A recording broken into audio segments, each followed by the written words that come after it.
لا حول ولا قوة إلا بالله العلي العظيم. أعوذ بالله من الشيطان الرجيم. بسم الله الرحمن الرحيم. الحمد لله الذي لا يبلغ مدحته القائلون ولا يحصي نعماءه العادون ولا يودي حقه المجتهدون، الذي لا يدركه بعد الهمم ولا يناله غوث الفتن، الذي ليس لصفته حد محدود ولا نعت موجود ولا وقت معدود ولا أجل ممدود. ثم الصلاة والسلام التحية والإكرام على رسول الأنام، خير المبشرين والمنذرين، ملقب طه وياسين، مولانا ومولى الثقلين جد الحسن والحسين أبي القاسم محمد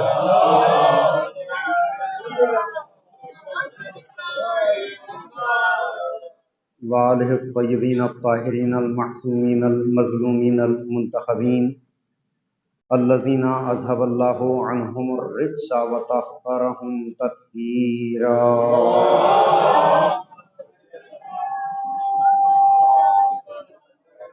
ولعنۃ اللہ الدائمہ علی اعدائہم اجمعین من الآن الی قیام یوم الدین. اما بعد فقد قال اللہ تبارک و تعالی فی محکم کتابہ الحکیم وہو اصدق الصادقین. بسم اللہ الرحمن الرحیم. یوم ندعو کل اناس بامامہم صلوات اللہ.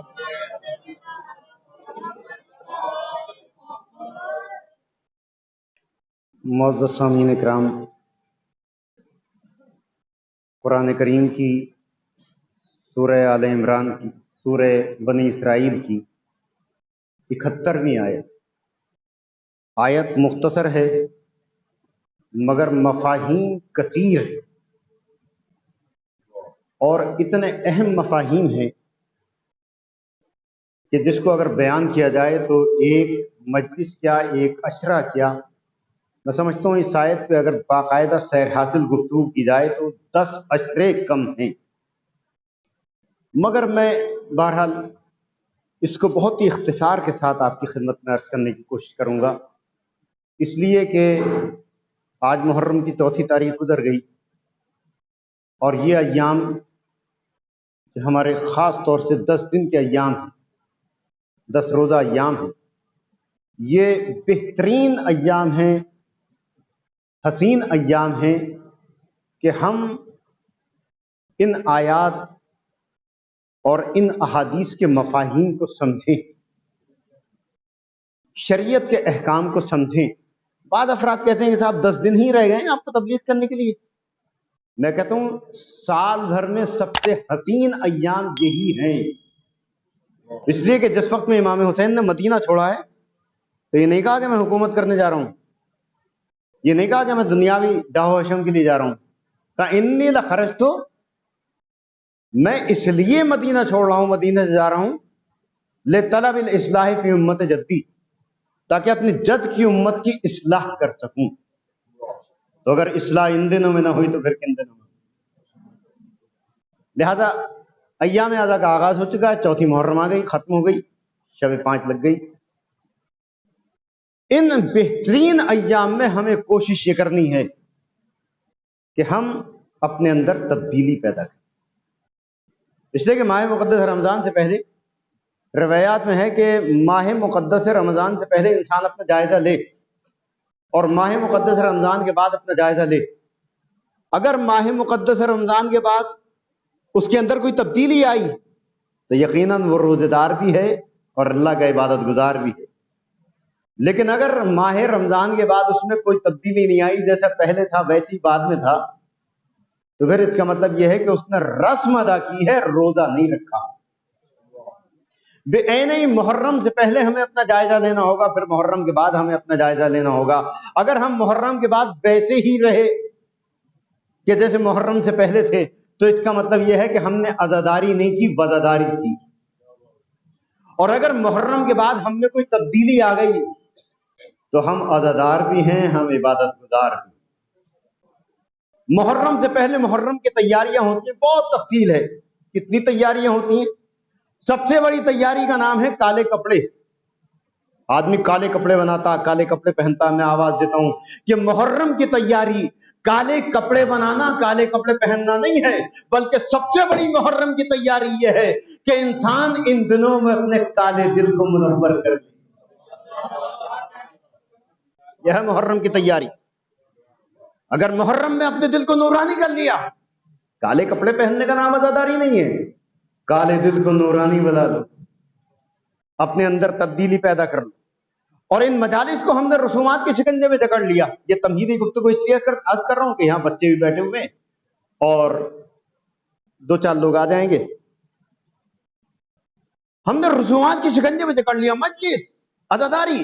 حالانکہ یہ میرا بہت تفصیلی موضوع ہے، اگر میں بہ گیا تو اپنے موضوع سے ہٹ جاؤں گا. دو جملے عرض کر کے بہت تیزی کے ساتھ اپنی منزل تک آ رہا ہوں. رسومات کے شکنجے میں جکڑ، مجلس کیا ہے؟ فرش اعضا پہ آئے، بیٹھے، مجلس سنی، ماتم کیا، تبرک لیا، چلے گئے، بس. میری ایک کتاب شائع ہوئی ایران کلچر ہاؤس سے، سچا عزادار، اس میں نے 3 مرحلے لکھے ہیں. تو مجلس عزاداری اس کا نام نہیں ہے کہ ہم آئے مجلس کرے اور چلے جائیں. یہ پہلا مرحلہ ہے، ہمیں بہت آگے تک جانا ہے. یہ پہلا مرحلہ ہے عزاداری کا کہ آئے فرش اعضا پر. اس کی مخالفت نہیں کر رہا، کبھی کوئی صاحب کو سینٹ میں لے جائیں گے صاحب انہوں نے مجلس کی مخالفت کی. یہ پہلا مرحلہ ہے، فرسٹ سٹیپ. کہ آئے مجلس کی، ماتم کیا، روئے، گریا کیا، تبرک کیا، چلے گئے، فرسٹ سٹیپ. سیکنڈ سٹیپ امام حسین کے مقاصد پر عمل کرنا. یہی پر رک کے اپنے جوانوں کے لیے ایک جملہ کہہ دوں کہ فرش اعضا پر آنا محبت حسین. جملے پہ غور کیجئے گا، فرش اعضا پہ آ کے عزاداری کرنا محبت حسین، مصلی عبادت پہ آ کے نماز پڑھ لینا مقصد حسین. ہمیں مقصدیت حسین کو سمجھنا ہے. صرف یہ نہیں کہ بس مجلس کی، ماتم کیا، تبرک کیا، چلے گئے، نہیں، بلکہ مقصد حسین کیا ہے. بڑی قربانی کی پیش کی ہے امام حسین نے. کبھی غور کیا آپ نے؟ بھئی مدینہ چھوڑا. آپ سے میں کہوں بریلی چھوڑ دیجئے، آپ چھوڑ دیں گے؟ آپ شوق میں بریلی چھوڑ دے گا کوئی؟ بریلی کا رہنے والا میں تو آیا ہوں ابھی چلے جاؤں گا. لیکن جو بریلی کا پیدائشی بریلی کا ہے، اس سے کہیں صاحب آپ بریلی چھوڑ دیجئے، چھوڑ دے گا؟ امام حسین نے ہمیشہ کے لیے اپنے وطن کو چھوڑ دیا. اور پھر کتنی قربانی آپ محرم میں سنتے ہیں، کتنی قربانی، کہ ایک ایک مصیبت، ایسی مصیبت تھی امام حسین کی، صرف ایک مصیبت کہ اگر کسی کو اوپر پڑ جائے تو اس کا خاندان تاراج ہو جائے. اتنی بڑی قربانی امام حسین نے دی. کیوں؟ یہ نہیں ہے کہ آپ آئے مجلس میں بیٹھے اور رسم ادا کی چلے گئے، نہیں، بلکہ ہمیں سوچنا ہوگا، غور کرنا ہوگا مقصد حسین کیا ہے، قربانی حسین کا مقصد کیا ہے، اور اس پہ عمل کرنا ہوگا. اور تیسرا مرحلہ سچا عزادار ایران کلچر ہاؤس سے شائع، اس میں تیسرا مرحلہ یہ ہے کہ ہم، ابھی کربلا ختم نہیں ہوئی، کربلا باقی ہے. میں مذمتی جملے نہیں کہہ رہا. مختار کیا بدلہ لیں گے امام حسین کا؟ کیا جرت ہے مختار کی؟ مختار نے بدلہ لے لیا؟ مجال ہے مختار کی؟ معصوم کے خون کا بدلہ معصوم لے سکتا ہے، غیر معصوم نہیں لے سکتا. معصوم پردہ غیب میں ہے، ذوالفقار پردہ غیب میں ہے. اور اسی لیے جہاں آپ کے بہت سے القاب ہیں، وہاں ایک لقب ہے منتقم خون حسینی. امام حسین کے خون کا اصلی بدلہ لینے والے. مختار کیا بدلہ لیں گے؟ امام بدلہ لیں گے.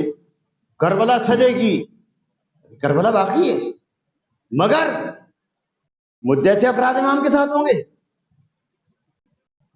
مجھ سے تو کہہ دیا جائے گا ملک رہ مل جائے گا، تو اچھا ملک رہ مل جائے گا.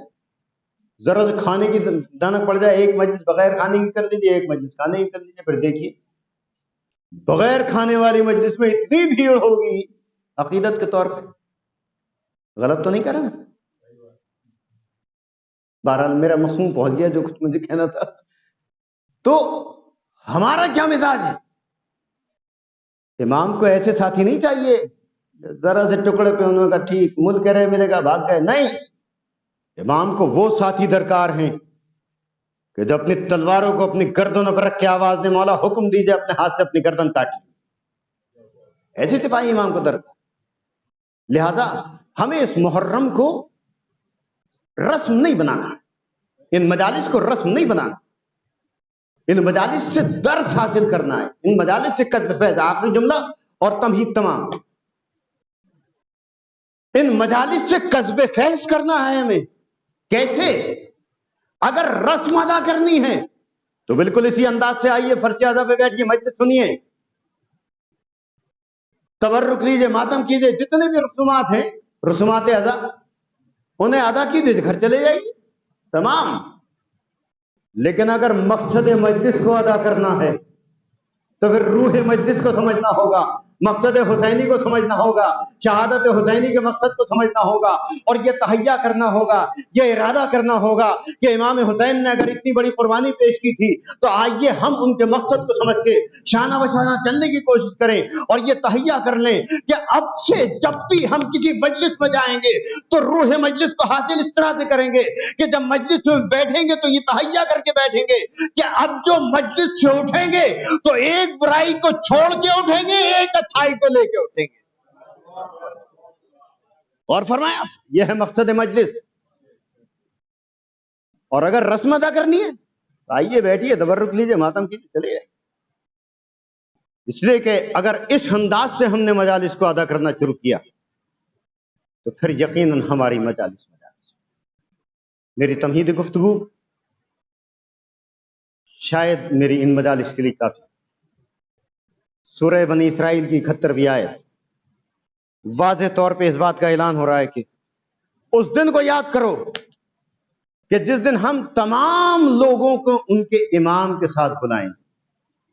بہت عام فہم آیت ہے، کوئی فلسفہ نہیں ہے، کوئی منطق نہیں ہے اس میں۔ الفاظ بھی حسن اتفاق سے 5 ہی ہیں اس آیت میں۔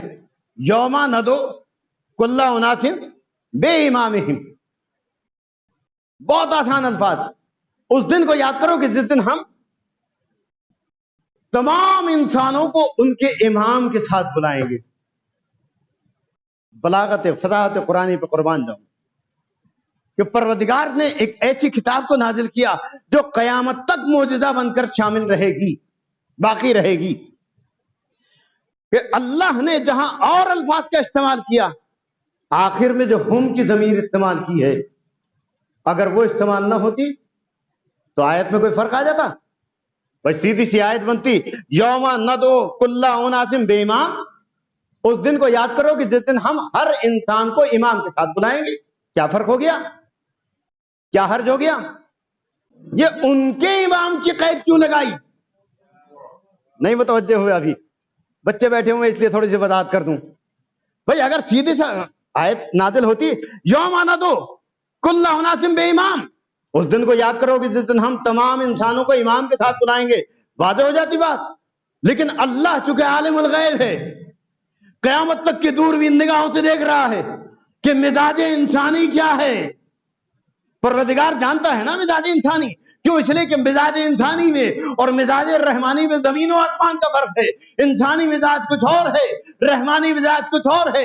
اگر میں چھوٹی سی مثال دے کے اپنی بات کو آگے بڑھاؤں تو شاید غلط نہ ہوگا کہ آج دنیا میں بہت سے افراد، ایک دو نہیں، بیشتر افراد وہ ہیں کہ جو اچھا سلوک کرتے ہیں۔ بھئی آپ لوگ ایک دوسرے کے ساتھ حسن سلوک کرتے ہیں، اچھا سلوک کرتے ہیں، لیکن ہوتا کیا ہے؟ ایک شخص نے ایک آدمی کے ساتھ 99 اچھائیاں کر دی، اور کیا آپ نے 99 اچھائیاں کی، غلطی سے ایک برائی ہو گئی۔ 99 اچھائیاں کرنے کے بعد دھوکے سے، بھولے سے، غلطی سے ایک برائی ہو گئی۔ 99 اچھائیوں پہ پانی پڑ جاتا ہے، ایک برائی کو یاد رکھا جاتا ہے۔ غلط بات تو نہیں ہے؟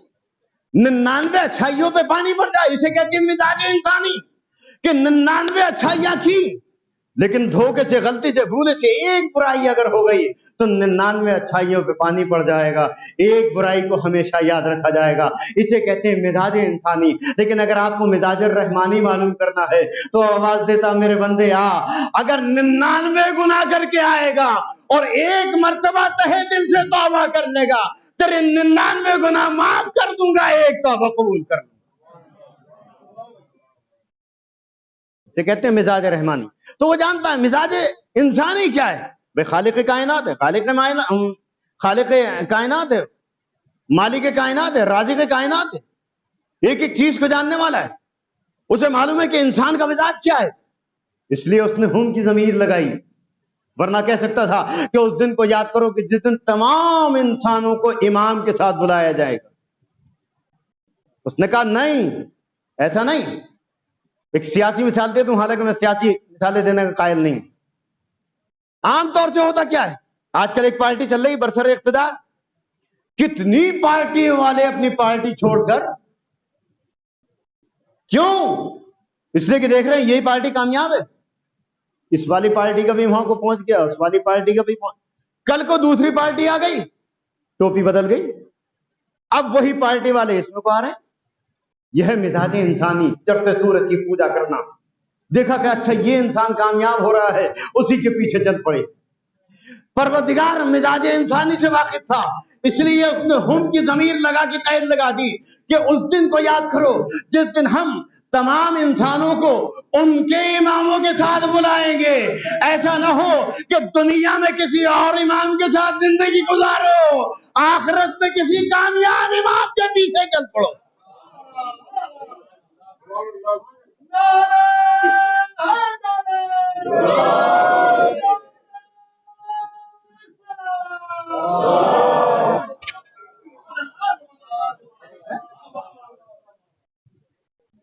دل بدلو والا معاملہ نہیں چلے گا۔ دنیا میں جس امام کے ساتھ زندگی گزارو گے اسی امام کے ساتھ تمہیں بلایا جائے گا۔ بندہ دیکھیے کہ اگر ہم کی زمین نہ لگاتے تو کیا پریشانی تھی کہ یوم ندعو کل اناس بامام۔ اللہ جانتا تھا کہ مزاج انسانی کیا ہے، آخرت میں جس امام کو کامیاب دیکھیں گے، دنیا میں چاہے جس کے ساتھ زندگی گزاری ہو لیکن آخرت میں اسی کے پیچھے چلیں گے۔ اللہ نے آواز دی دل بدلو کی ہمارے ہاں کوئی حیثیت نہیں ہے، دنیا میں طے کرنا ہوگا کس امام کے ساتھ رہنا ہے، کس امام کے ساتھ چلنا ہے۔ اچھا یہ تو بہت ہی کامن سینس کی بات ہے۔ زیارات کے لیے لوگ جاتے ہیں، اور آج کل تو واٹس ایپ پہ اور فیس بک پہ بہت زیادہ ایڈ چل رہا ہے قافلے والوں کا، ٹور والوں کا۔ مجھ جیسا آدمی، میں نے کیا کیا، اچھا سستے پہ انسان بہت زیادہ دوڑتا، انہوں نے کہا بھائی قافلہ فلاں کتنے میں لے کے جا رہا ہوں، مثال کے طور پہ، حالانکہ مجھے فگر معلوم نہیں، انہوں نے کہا صاحب 90,000 پہ بولے، اوہو بھائی 90 تو بہت ہے۔ انہوں نے کہا ایک 80 پہ جا رہا ہے، 80 بہت ہے۔ پتہ ہی چلا کہ ایک 55,000 میں سیریا، عراق، ایران، اور اب آنکھ بند کر کے ہم نے بھائی ہمارے بھی نام لکھ دو۔ نام لکھا گیا، ہم بھی اسی میں شامل ہو گئے۔ نے کہا 55,000 میں، بھائی میرا بھی نام لکھ لیجا۔ نام لکھا گیا۔ اب جو لوگوں نے دیکھا بولے مولانا آپ اس کے ساتھ جا رہے ہیں؟ ارے بھائی آپ تو پڑھے لکھے آدمی ہیں، آپ تو مجلسیں پڑھتے ہیں اور ٹھیک ٹھاک مجلسیں پڑھتے ہیں، یہ کیا ہوا آپ اس کے ساتھ جا رہے ہیں؟ وہ نہ ہندی جانے، نہ اردو جانے، نہ عربی جانے، نہ فارسی جانے، نہ انگلش اس سے آتی ہے۔ آپ باہر ملکوں میں جا رہے ہیں تو عقل کا تقاضا یہ ہے کہ کسی پڑھے لکھے انسان کے ساتھ جائیں، اس لیے کہ جب عربی ملک میں جائیں تو فراٹے کے ساتھ عربی بولنا جانتا ہو، جب فارسی ملک میں جائیں تو فراٹے کے ساتھ پرشین لینگویج میں گفتگو کرنا جانتا ہو، جب ایئرپورٹ پہ ضرورت پڑے تو وہ انگلش میں فارم بھرتا ہوا دکھائی دے، جہاں ہندی بولنے کی ضرورت پڑے وہاں ہندی میں بات چیت کرتا ہوا دکھائی دے۔ ایک پڑھے لکھے انسان سے اتنی آسانی ہوتی ہے کہ آپ کسی ملک میں چلے جائیے، انگلش انٹرنیشنل لینگویج ہے، اگر انگلش جاننے والا ہے تو کسی ملک میں مار نہیں کھائے گا۔ نتیجہ کیا ہوا کہ اب جب میں اس کے ساتھ پہنچا تو عراق میں پہنچا، وہاں وہ اشاروں سے کام کر رہا ہے، یلا یلا، ہر کام کے لیے یلا۔ بھائی فارسی ملک میں پہنچا وہاں اشاروں سے کام کر رہا ہے، جس جگہ پہنچا وہاں اشاروں سے، کہیں لکھنے کا معاملہ آیا انہوں نے کہا بھائی آپ ذرا مدد کر دیجئے۔ یہی ہوتا ہے۔ کیا بتایا گیا کہ مولانا ہم فلاں صاحب کے ساتھ گئے تھے، اس سے عربی بھی آتی ہے، اس سے فارسی بھی آتی ہے، اس سے انگلش بھی آتی ہے۔ جیسے ہم نے عراق میں قدم رکھا اس نے فراٹے سے عربی میں بات کرنی شروع کر دی، جیسے ہم نے ایران میں قدم رکھا اس نے فراٹے سے فارسی میں گفتگو شروع کر دی، جیسے ہم ایئرپورٹ پہنچے اس نے انگلش لینگویج میں فوراً فارم بھرا، انگلش میں گفتگو کی، تو ہمیں کہیں کوئی پریشانی کا سامنا نہیں کرنا پڑا، کیوں؟ اس لیے کہ وہ تھا پڑھا لکھا، عزیز و میں اپنے نتیجے تک پہنچ گیا۔ اب ذرا اندازہ کیجئے کہ جب دنیاوی سفر اختیار کرنے کے لیے ہم کسی جاہل کو رہنما نہیں بناتے، جب دنیاوی سفر کر رہے ہیں، ایک ملک سے دوسرے ملک میں سفر کر رہے ہیں، تو ہم کسی جاہل کو رہنما نہیں بناتے، تو پھر سوچئے دنیا سے آخرت کا سفر اختیار کرنے کے لیے کتنا بڑا پڑھا لکھا ہونا چاہیے۔ تو آئیے میں مشورے دیتا ہوں کہ اسے ہادی بناؤ، اسے امام معین کرو جو منبر سلونی سے آواز دے، آؤ جو چاہو پوچھ لو۔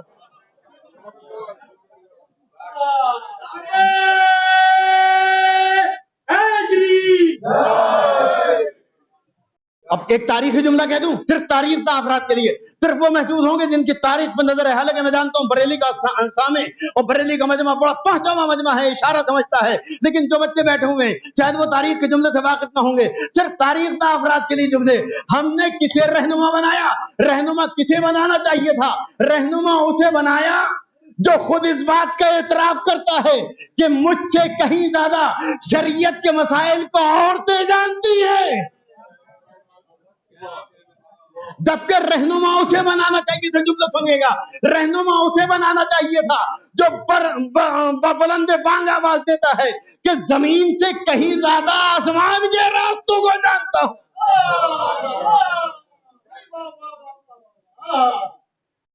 زمین کے راستوں سے کہیں زیادہ آسمان کے راستوں کو، اور قسم خدا کی اگر مولا کائنات آج کے دور میں ہوتے یا ہمارے آخری امام آج کے دور میں آ جائیں تو ان سے باقاعدگی کے ساتھ سوال کیے جائیں۔ جو مولا سے سوال کیے جاتے ہیں مولا کنویں میں منہ ڈال کے روئیں، کہتے تھے ینحدر عند السیل، میرے سینے سے علم کا سیلاب جاری ہے، لیکن افسوس یہ ہے کہ مجھ سے کوئی پوچھنے والا نہیں۔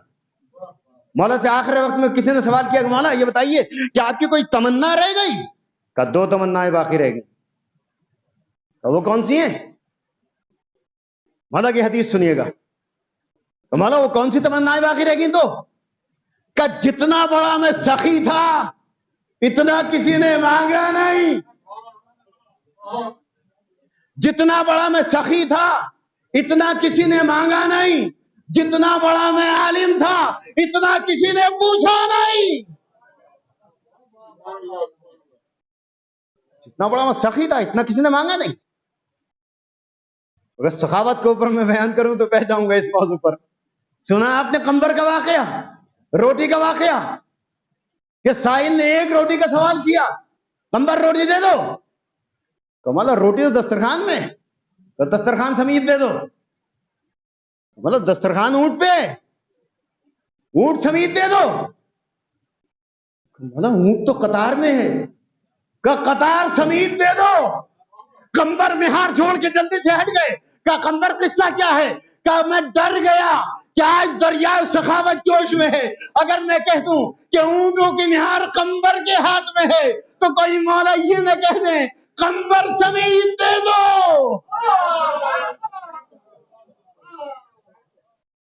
یہ سخاوت کا عالم۔ مولا کہتے تھے کہ اتنا مانگا نہیں مجھ سے، اتنی سخاوت کرنے کے بعد، کتنی سخاوت ہی کے اوپر اگر میں عرض کروں تو بہ جاؤں گا ادھر کو۔ اتنی سخاوت کرنے کے بعد مولا کہہ رہے اتنا مجھ سے کسی نے مانگا نہیں، اور جتنا بڑا میں عالم تھا اتنا مجھ سے کسی نے پوچھا۔ پوچھنے والے قسم خدا کی مولا روتے تھے۔ اور آج میں اپنے جوانوں سے کہتا ہوں کہ باب العلم اسے کہنا چاہیے جو علم دوست ہو، باب مدینۃ العلم کو ماننے والوں کو علم دوست ہونا چاہیے۔ آج ہماری معلومات کتنی ہے؟ بیسک معلومات ہماری نہیں ہے شریعت سے متعلق، اور سوالات کیسے کرتے ہیں؟ حالانکہ یہ ایک میرا الگ موضوع، فَاسْأَلُوا أَهْلَ الذِّكْرِ إِن كُنتُمْ لَا تَعْلَمُونَ۔ اللہ نے حکم دیا ہے پوچھنے کا، لیکن جیسے اس نے کہا پوچھو فوراً پہرا بٹھا دیا، إِن كُنتُمْ لَا تَعْلَمُونَ، اگر تم نہیں جانتے مزاج انسانی کیا ہے، 4 حرف پیٹ میں پڑ گئے، پہنچ گئے ادیب صاحب ذرا یہ، تاکہ وہ سمجھے کہ وہ بھائی یہ تو بہت بڑا مولوی۔ شہروں میں نہیں، میں ایسا نہیں کہ میں یہی کہہ رہا ہوں، ہر جگہ میں کہتا ہوں، شہروں میں تو نہیں ہوتے، گاؤں میں ایک شخص ہوتا ہے، اس کا نام رکھا جاتا ہے مولوی مار، جیسے مکھی مار، چوہے مار، ایسی۔ اس کا کیا کام ہوتا ہے؟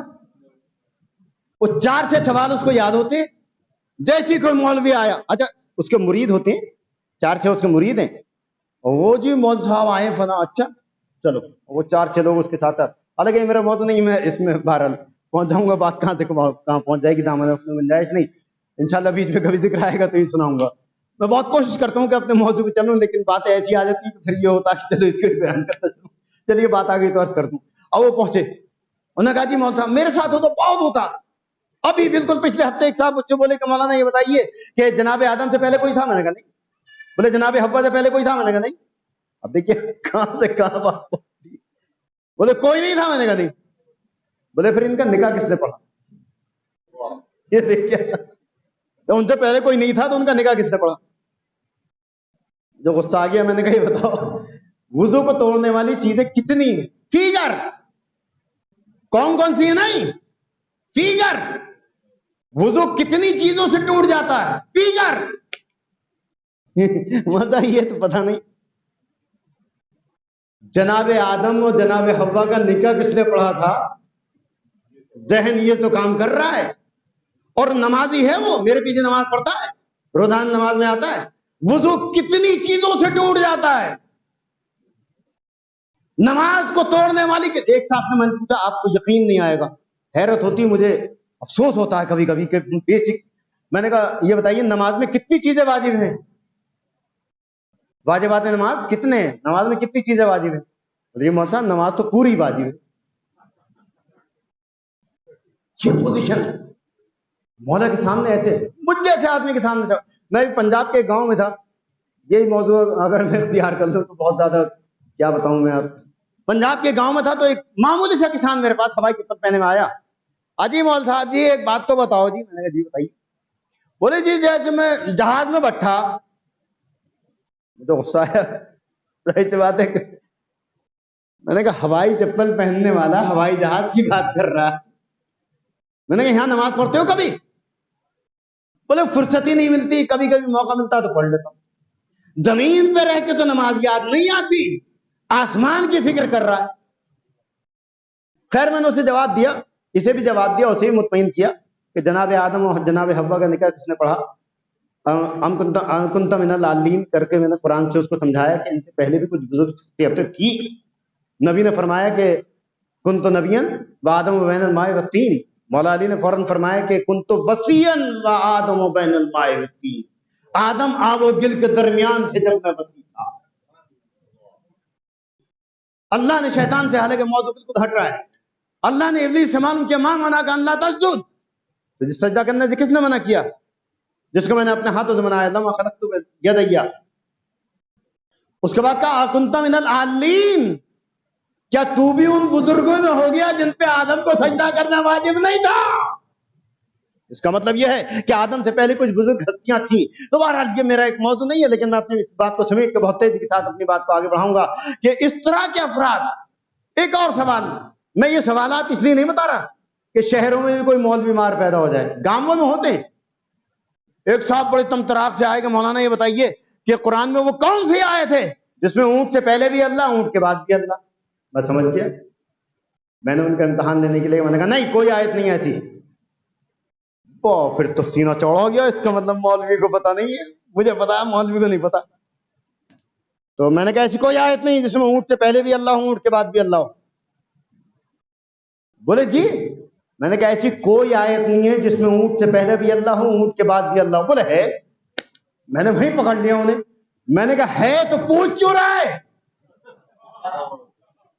کیا غور کیجئے کہ پوچھ رہا ہے کہ مولانا یہ بتائیے کیا کوئی آیت ایسی ہے کہ جس میں اونٹ سے، لفظ اونٹ سے پہلے بھی اللہ ہو، لفظ اونٹ کے بعد بھی اللہ ہو؟ مجھے معلوم تھا لیکن میں نے اسے منع کیا۔ وہ جیسے اسے معلوم ہوا کہ شاید مجھے معلوم نہیں ہے تو بردستہ کہتا نہیں ہے۔ میں نے کہا ہے تو پوچھ کیوں رہا ہے؟ اگر تجھے پتا ہے تو پوچھ کیوں رہا ہے؟ قرآن کہتا ہے فَاسْأَلُوا أَهْلَ الذِّكْرِ إِن كُنتُمْ لَا تَعْلَمُونَ، اگر تم نہیں جانتے تو پوچھو۔ مزاج انسانی یہ ہے کہ اگر جانتا ہے تو پوچھے گا، نہیں جانتا تو نہیں پوچھے گا۔ کوئی آج تک مجھ سے پوچھنے یہ نہیں آیا کہ مولانا وضو میں کتنی چیزیں واجب ہیں، مولانا وضو کتنی چیزوں سے ٹوٹ جائے۔ مولا کائنات کی حدیث میں پہ جاؤں گا اسی میں، مولا کائنات نہج البلاغہ میں فرماتے ہیں ایک دو کے بارے میں نہیں، مجھ جیسے نمازی کے بارے میں نہیں، مولا کہتے ہیں کتنے بسا کتنے عابد شب زندہ دار ہیں، نمازی نہیں، عابد شب زندہ دار، رات بھر جاگ کر اللہ کی عبادت کرنے والے، کہ جنہیں سوائے اٹھنے بیٹھنے کی تکلیف کے اور کچھ حاصل نہیں۔ اور حدیث رکی نہیں، مولا کہتے ہیں کتنے روزے دار ایسے ہیں کہ جنہیں سوائے بھوک اور پیاس کی تکلیف کے کچھ حاصل نہیں ہوتا، کتنے حاجی ایسے ہیں کہ جنہیں سوائے مکے تک جا کے واپس آنے کے اور کچھ حاصل نہیں ہوتا۔ کیوں؟ اس لیے کہ ہم نماز تو پڑھ رہے ہیں لیکن واجبات نماز سے واقف نہیں ہیں، مبطلات نماز سے واقف نہیں ہیں، وضو کتنی چیزوں سے ٹوٹ جاتا ہے ہمیں معلوم نہیں، وضو کے واجبات کیا ہیں ہم نہیں جانتے، اور سوال جب کریں گے تو کون سا؟ مولانا یہ بتائیے کہ اونٹ سے پہلے بھی اللہ، اونٹ سے بعد بھی اللہ، ایسی کون سی آیت ہے؟ میں نے کہا ایسی کوئی آیت نہیں۔ جس وہ اونٹ نے کہا کہ صاحب ہے، میں نے کہا پوچھ کیوں رہا پھر اس کے بعد میں نے کہا کہ ہے، بولے جی ہے، میں نے کہا نہیں ہے۔ اب تو وہ ظاہر سی بات ہے بحث میں آمادہ ہو گیا، اور آدمی یہ بھی نہیں سوچتا کہ بحث کس سے کر رہا ہے، ہمارا دن اور رات کا کام ہے قرآن میں کتاب میں اور بحث کرنے کے لیے فوراً بحث میں آمادہ ہو جاتا آدمی، یہ نہیں سوچتا کہ اس کی کیا حیثیت ہے اور یہ کون ہے۔ میں نے بھی سختی کے ساتھ کہا، میں نے کہا نہیں ہے، کیونکہ مجھے معلوم تھا کہ یہ غلط ہے، یہ غلطی پہ ہے۔ نتیجہ سنیے گا بہت تیزی کے ساتھ اور اپنے میں منزل تک پہنچ رہا ہوں۔ میں نے کہا نہیں ہے، بولے مولانا ہے، میں نے کہا نہیں ہے، میں کہہ رہا ہوں، اور سن، وہ جو تم کہہ رہے ہو نا کہ ہے، عید اور بقرعید کی نماز میں ایک سورہ پڑھا جاتا ہے سورہ والشمس، اس کی 13ویں آیت، فقال لهم رسول اللہ، رسول کے ساتھ اللہ آ گیا، رسول اللہ، اللہ آ گیا، ناقت اللہ، ناقے کے بعد اللہ آ گیا، ناقے سے پہلے بھی اللہ، ناقے کے بعد بھی اللہ۔ تو کہتا ہے کہ اونٹ سے پہلے بھی اللہ، اونٹ کے بعد بھی اللہ، میں کہتا ہوں نہ اونٹ سے پہلے اللہ نہ اونٹ کے بعد اللہ۔ کیوں؟ اس لیے کہ ناقہ اونٹنی کو کہتے ہیں، اونٹ کو نہیں کہتے۔ جسے اونٹ اور اونٹی کا فرق نہ معلوم ہو وہ حق و باطل کا کیا فرق بیان کرے گا؟ ناقہ اونٹنی کو کہتے ہیں۔ سوال تمہارا اونٹ سے تھا، عربی میں اونٹ کہتے ہیں ایبل، اونٹ کو کہتے ہیں ایبل، اونٹنی کو کہا جاتا ناقہ۔ اور پھر میں نے کہا آج کے بعد سے کسی سے سوال نہ کرنا، بچوں سے بھی گزارش کر رہا ہوں کبھی وہ سوال یاد کر کے کسی مولوی کے پاس پہنچ جائے۔ کیوں؟ اس لیے کہ قرآن کہتا ہے کہ اگر تم نہیں جانتے تو اپنے علم میں اضافے کے لیے سوال کرو۔ مولا کائنات کے پاس بہت سے افراد پہنچتے تھے، مولا سر پکڑ کے روتے تھے، آخر تمہیں فائدہ کیا ہے ان باتوں سے پوچھنے کا؟ کہ جیسے مجھ سے سوال کیا کہ صاحب جناب آدم اور جناب حوا کا نکاح کس نے پڑھا تھا؟ میں نے تفصیل سے اس کو مطمئن کیا کہ اس سے میں نے کہا فائدہ کیا ہے تمہیں ان سے پوچھنے سے؟ آسمان کی باتیں معلوم کر رہے ہیں، زمین کی باتیں۔ یہ مولا کائنات کی بات تھی کہ جب بھی کوئی بےتکا سوال کرنے آتا تھا تو بڑا معقول جواب دیا کرتے تھے۔ اس لیے کہ سوال و جواب کی 3 قسمیں۔ پہلی قسم باقاعدہ سوال کا باقاعدہ جواب، یہ ہو گئی پہلی قسم۔ مثال عرض کروں آپ کی خدمت، بچے بیٹھے ہوئے، ایک سائل آیا، دق الباب کیا، سائل نے، عام طور سے گھروں میں پہنچتے ہیں سائل آیا، دق الباب کیا، اس نے سوال کیا، اسے کہیں گے باقاعدہ سوال، سوال اس کا معقول ہے، باقاعدہ ہے۔ آپ نے کیا کیا؟ جیب سے عطا کر دیا اس کو، تو اسے کہا جائے گا باقاعدہ سوال کا باقاعدہ جواب۔ اس کا سوال بھی باقاعدہ تھا، آپ کا جواب بھی باقاعدہ ہو گیا، یہ ہو گیا باقاعدہ سوال کا باقاعدہ جواب۔ اور دوسری قسم ہے باقاعدہ سوال کا بے قاعدہ جواب۔ اسی مثال کو لے لیجئے، سائل آیا در پہ، اکثر بیشتر آپ بھی دیکھتے ہوں گے، اس نے دق الباب کیا، سوال کیا، اب میں پہنچا، جا کے دیکھا، ارے بڑا ہٹا کٹا، بگڑ گیا میں نے کہا تمہیں شرم نہیں آتی؟ اتنے ہٹے کٹے ہو، کہیں جا کے کام کرو، بھیک مانگتے پھر رہو، شرم کرنی چاہیے تمہیں۔ قرآن کہتا ہے وَأَمَّا السَّائِلَ فَلَا تَنْهَرْ، خبردار کسی سائل کو چھڑکو نہیں، اگر عطا کرنا ہے تو عطا کرو ورنہ ڈکٹیٹری مت دکھاؤ، اگر دینا ہے تو دو ورنہ ہاتھ جوڑ لو. سوری معاف کیجیے گا، یہ نہیں کہا میں تمہیں شرم نہیں آتی، ہٹے کٹے آتی ہوں، جا کے کام کرو کچھ. اسے کہتے ہیں سوال باقاعدہ تھا، ہمارا جواب بے قاعدہ ہو گیا. اسے کہتے ہیں باقاعدہ سوال کا بے قاعدہ جواب. دونوں قسمیں ہو گئی، باقاعدہ سوال کا باقاعدہ جواب، باقاعدہ سوال کا بے قاعدہ جواب. دو قسمیں ہو گئی. اب تیسری قسم سنیے، تیسری قسم ہے بے قاعدہ سوال کا باقاعدہ جواب. دے دے گا کوئی بے قاعدہ سوال مگر جواب باقاعدہ.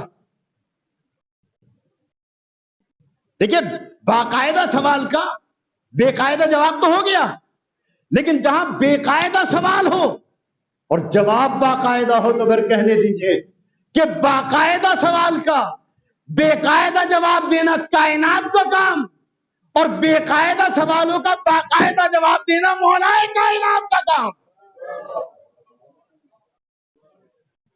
بے قاعدہ سوال، مولا یہ بتائیے میرے سر میں بال کتنے؟ بے قاعدہ سوال باقاعدہ جواب. تجھے اس سے فائدہ کیا ہوگا؟ تجھے اگر میں تیرے بالوں کی فگر بتا بھی دوں تو یہ بتاؤ کہ تجھے فائدہ کیا ہوگا اس سے؟ مولا کتنا باقاعدہ جواب دے رہے ہیں اسے. اگر مجھ سے کوئی یہاں جو مجمع بیٹھا میں چیلنج کر رہا ہوں، سلونی کا دعویٰ نہیں کر رہا، صرف اس سوال کا چیلنج ہے میرا کہ جس کا دل چاہے جس وقت مجھ سے اپنے سر کے بالوں کی فگر معلوم کر لیں، فوراً بتا دوں گا میں 6656.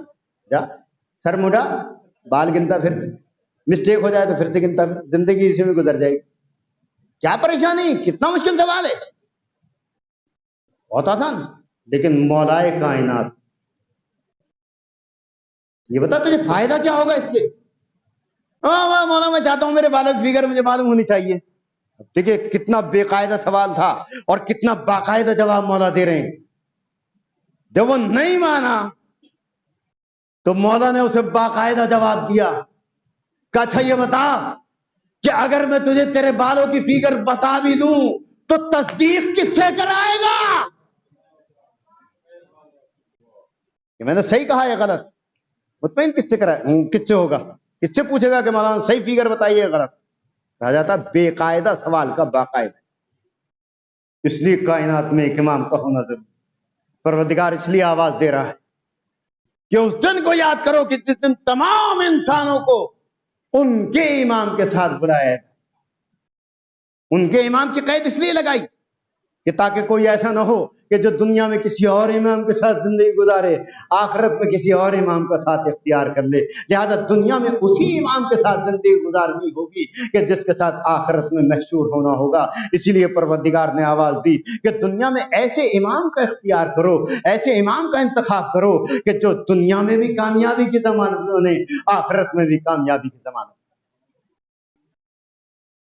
ایک شخص نے مولا سے معلوم کیا کہ یہ شاید کے ذہن میں یہ بتائیے کہ اسٹیشن پہ جاؤ تو کتنی بھیڑ ہوتی، روڈ ویز میں جاؤ تو کتنی بھیڑ، اسپتالوں میں جاؤ تو کتنی بھیڑ. معلوم ہوتا سارا بریلی اسپتال میں آ گیا، سارا بریلی اسٹیشن پہ آ گیا، سڑکوں پہ جاؤ، بازار میں جاؤ. تو مولا یہ بتائیے کہ جب تمام انسانوں کو اللہ بلائے گا تو بیک وقت امتحان کیسے دے گا؟ سارے انسانوں کو ایک ساتھ بلائے گا، کل اناسن ایک ساتھ بلائے گا، تو ان سب کا امتحان کیسے دے گا؟ مولا نے برجستہ جواب دیا کہ جس طرح سے ایک وقت میں سارے انسانوں کو روزی پہنچا سکتا ہے اسی طرح سے امتحان کیوں نہیں لے سکتا؟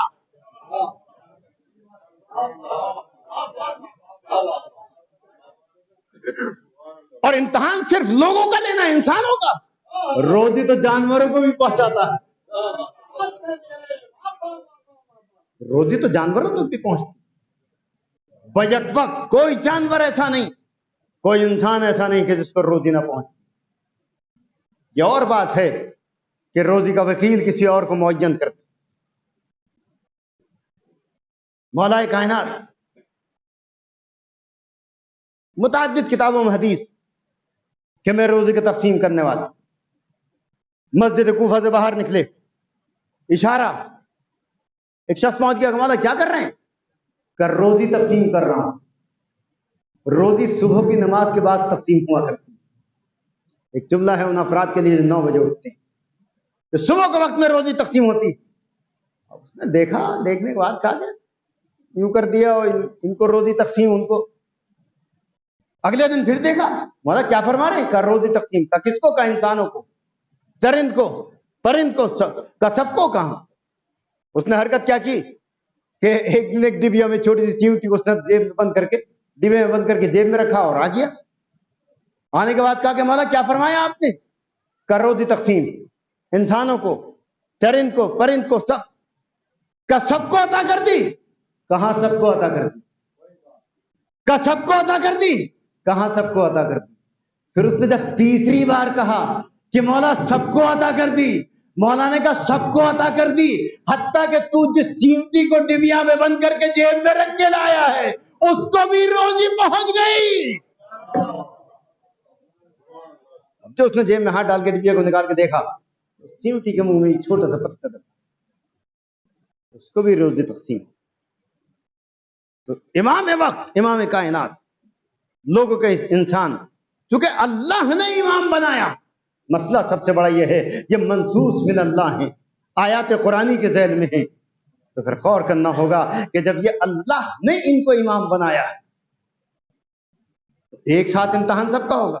یوم ندعو کل اناس بامامہم, اس دن کو یاد کرو کہ جس دن تمام انسانوں کو, جب میں کم سن تھا, چھوٹا تھا, نہ سمجھ تھا, لاشعوری کا عالم تھا, تو میں دیکھتا تھا کھانے بننے, جو محرم میں دیگیں بنتی, اب تو ریڈی میڈ کا زمانہ ہے, تو دیکھو صاحب 10-10, 20-20 دیگیں بن رہی ہیں.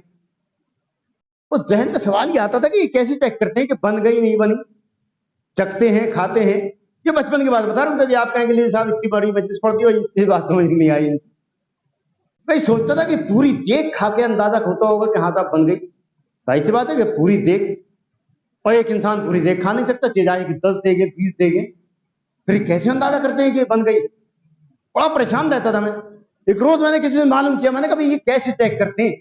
20 کی 20 دیگیں کھا لیتے ہیں تو یہ ناممکن, اور اگر کھا لیتے ہیں تو پھر یہ مجمع کیا کھائے گا؟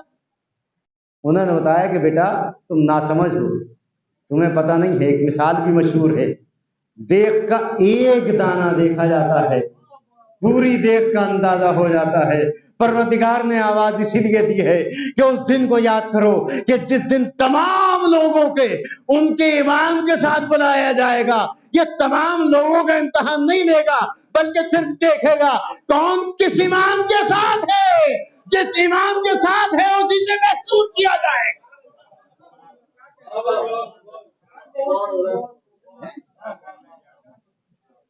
کون کس امام کے ساتھ؟